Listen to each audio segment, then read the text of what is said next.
Kinompronta ng dalawang babaeng pasahero ang driver na ito ng isang kotse sa Mandaluyong. Binangga raw kasi ng driver ang sinasakyan nilang taxi. Pero ang driver ng kotse, galit din na sumagot nang lumapit sa taxi. Kwento ng uploader ng video ng pasahero rin ng taxi. Sa bahagi ng EDSA Boni southbound sila nabangga ng kotse. Nagulat kami. Grabe, nagulat ako kay kuya. Parang may binubunot siya pero wala siya mabunot. Tingnan nyo. Nung nagalit siya, tingnan nyo. Punta ng dalawang babaeng pasahero ang driver na ito ng isang kotse sa Mandaluyong. Binangga raw kasi ng driver ang sinasakyan nilang taxi. Ayan o. Pero ang driver ng kotse, galit din na sumagot nang lumapit sa taxi. Kwento ng uploader ng video ng pasahero rin ng taxi. Sa bahagi ng EDSA Boni southbound. Kita mo, parang may binunot. Nakita nyo yun? Imaginary yun. Nagulat ako dito sa video na to. Parang may binunot siya dun. Hindi ko nakita. Baka naman nakita nyo. Ako lang ang hindi nakakita. Nagkambyo? Hindi naman. Ikaw naman. Nakita niyo ba yun? Hindi na, ulitin niya. Pakinggan niya. Tingnan niyo si Kuyang galit na galit ha. Kapit sa taxi. Pera mo! Kwento ng uploader ng video ng pasahero rin ng taxi. Sa bahagi ng EDSA Boni southbound. Grabe. Binunot yung kinasa. Brad, kinasa yun. Nakita niyo kinasa? Ha? Gumanon eh. Siguro napaisip siya. Gayahin ko kaya yung yung nag-road rage. Kumusta si kuya? Kapit sa taxi. Pera mo! Kwento ng uploader ng video ng pasahero rin ng taxi. Sa bahagi ng EDSA Boni South. Actually, hindi ko nga alam kung binunot niya o kinasa niya dito sa harap eh. O sabay, ganun siya. Parang PFPJ. Feeling ko, nagpa-practice to. Uy, ginagawa yan ha. Yung nagda-dry practice, alam niyo yon, yung walang biro, akala niyo niloloko kayo. Pero yun nga lang, may hawak ka talaga. Wala lang bala. Okay? Binubunot yun, tapos kakasa, tapos ganun. Dry practice ang tawag dun. Ito, wala talaga eh. Hindi lang dry. Super dry. Yeah? Si kuya naman kasi. Huwag ka kasing high blood, sir. Bound sila nabangga ng kotse. Nagulat kami, bigla na lang kumalabog yung likod ng sinasakyan naming taxi. Bumaba kami, nakita namin na ang compartment niya sa likod, lubog. Palaylay na yung... Nagagalit si safety and security. Ulit-ulit, Banat Bay. Bakit ba? Alam mo, ko sa basketball nga may replay. Importante yan para makita talaga yung replay. Ikaw naman safety and security vlog. Importante. Daylight niya, tinignan namin ngayon ang nagbumagal sa amin. Tapos sinititigan lang kami ng mama, ng driver, hindi siya bumaba. Kakausapin lang daw sana nila ang driver ng kotse, pero tinakasan na nito ang taxi. Bigla na lang siya humarurot, hindi namin naplakahan. Ngayon, ang ginawa namin, sinundan namin siya, hinabol lang. Pero intindi no, ang tapang ng pasahero ng taxi, hindi yung taxi ang nagsasalita, yung pasahero. No? Hinabol. Grabe, binunot na naman. Kasi paulit-ulit yung TV. Hindi akong paulit-ulit. Inulit niya dito eh. Binunot niya. Hinabol lang hinabol. Kita nyo? Kasi iniisip ko kung balisong yun o baril yung binunot eh. Para sigurado lang ako, baka mamaya ma-fake news ako eh, di ba? Baka ma-fake news ako na meron pala talaga kayong nakita na hindi ko nakita.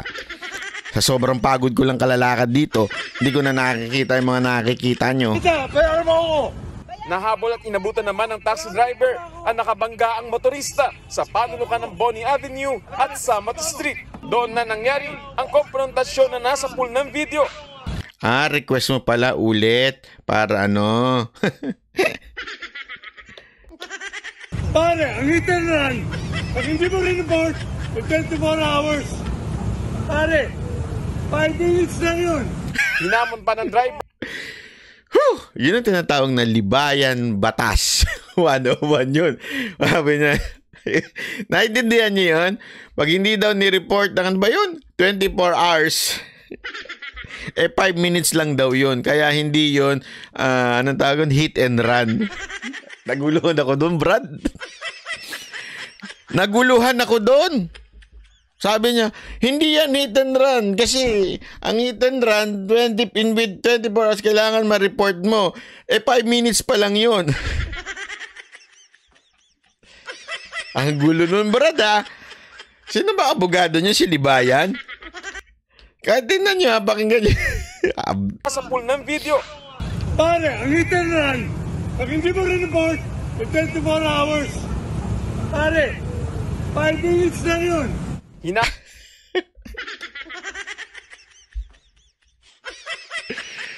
Ayoko na talaga sa Pilipinas. Baka follower ni Wag naman kayo ganun.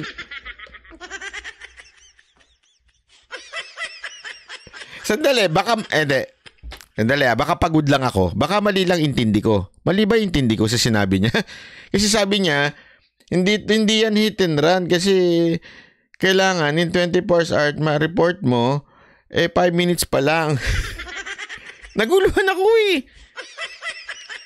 Bihirang buhay to. Parang mali ata yung tama ba ako nang intindi o talagang hindi ko lang na siya maintindihan?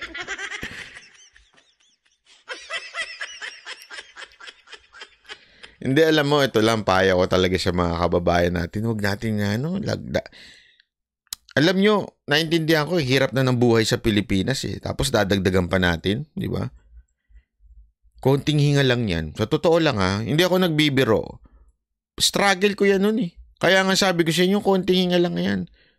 Bilang ka lang ng 30 seconds, tingnan mo, mawawala na yung high blood mo. Di ba? Pagka ikaw ay nandyan na, yung talagang bilang ka ng 30 seconds, banggitin mo ang pangalan ng anak mo. Banggitin mo ang pangalan ng asawa mo. Diba? Para sa kanila, para sa ito, para sa ito, para sa ito. 30 seconds. Kasi, alam mo, yung mga ganyang baba-baba, what if merong bit-bit yung isa? Diba?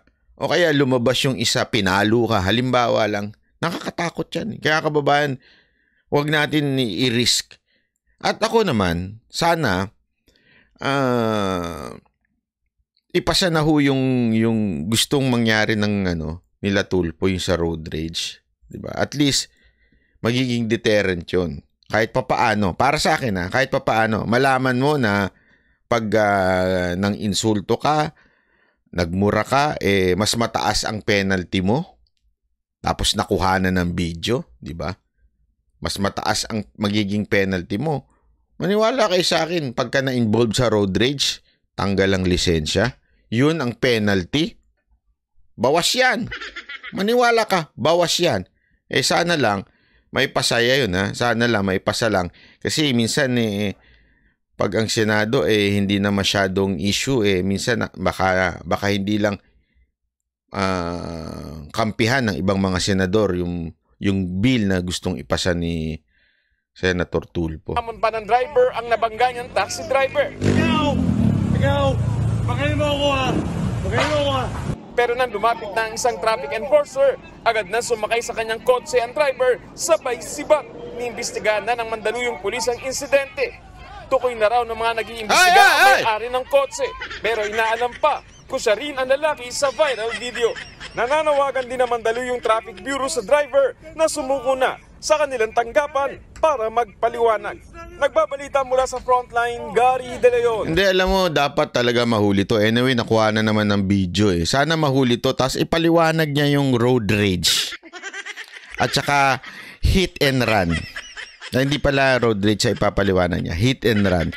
Medyo dumadami ng mga terminology natin ngayon sa tindi ng buhay sa... Hit and run. Explain hit and run. Ipapaliwanag ng pulis sa kanya. Ano bang ibig mo sabihin doon sa video mo sa hit and run? Medyo naguluhan kami. Sige na, paki-explain. Tapos papayag. Bilang papasok yung isang abogado. Alright. Ang hit and run, ang sisi nun, si Tulfo na naman. Diba? Mga kababayan sana lang medyo chillax lang tayo, wag tayo masyadong mainit ang ulo dahil tandaan natin, ang buhay napakahalaga niyan. At in a split mistake, maaaring mawala ang buhay mo, 'di ba? Kaya nakakatakot 'yan, lalo-lalo na sa Pilipinas ngayon. Talagang marami sa kababayan natin gustong maging barangay kagawad. Anong kinaugnay ng barangay kagawad? Hindi kasi dahil sa dami ng gustong maging barangay kagawad, nauubos ang pera ng tambayan. Mantakin mo, ha? Nagkakaroon ng road. Kasi ito may connection yun, ha? Yung barangay kagawad tsaka yung road rage, may connection yan. Bakit, kanyo? Siyempre, habang nag-iikot yung mga barangay captain, barangay kagawad, habang nag-iikot-ikot sila, nangangampanya, nagiging traffic. Pag naging traffic, umiinit ang ulo ng tao. Nagkakaroon ngayon ng road rage. Di ba? Yan ang totoo. Kaya maraming kababayan natin ngayon. Sabi nga nung isa, sabi nung nang nakita ko isang post, tawan-tawa talaga ako nung sinabi na, grabe dumami ang matulungin at saka mga mapagkawang gawa sa kapwa, mga ganun ngayong panahon ng barangay kagawad at eleksyon. Diba? Dumami bigla